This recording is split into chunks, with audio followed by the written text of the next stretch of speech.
বিএনপির স্থায়ী কমিটির সদস্য অধ্যাপক ডাক্তার AZM জাহিদ হোসেন বলেছেন, সারা দেশে জুলাই এবং আগস্ট মাসে 422 জন বিএনপির নেতাকর্মী মারা গেছে, আর হাজার হাজার নেতাকর্মী মারা গেছে গত 15.5 বছরে।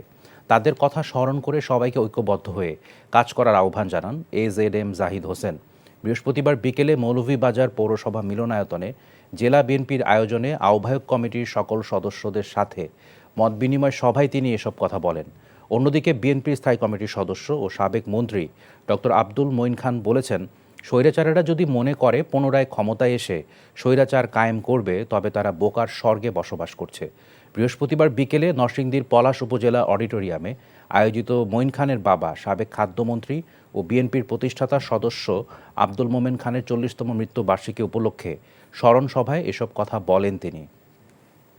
যারা এখনো পাঠ পুকুরে যারা লুকিয়ে আছে, তারা যদি মনে করে থাকে তারা আবার বাংলাদেশে এসে তাদের স্বৈরাচার আবার নতুন করে কায়েম করবে, তাহলে আমি স্পষ্ট ভাষায় বলে দিতে চাই, তারা প্রকাশ স্বর্গে বসবাস। আমি অন্যদের থেকে একটু আলাদা।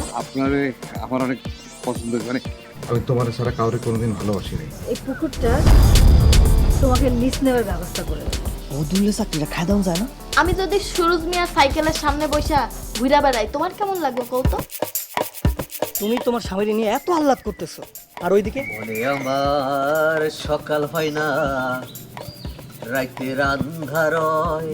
এক রিকশায় গা সিপকে বইসা হাসতে হাসতে কই জানা যাইতেছে। দুনিয়ার এত মানুষ রাইখা এই বেড়ি তোমার মধ্যে কি পাইছে কৌতো? আর তোমার চোখে আমি শুধু তোমার চাই।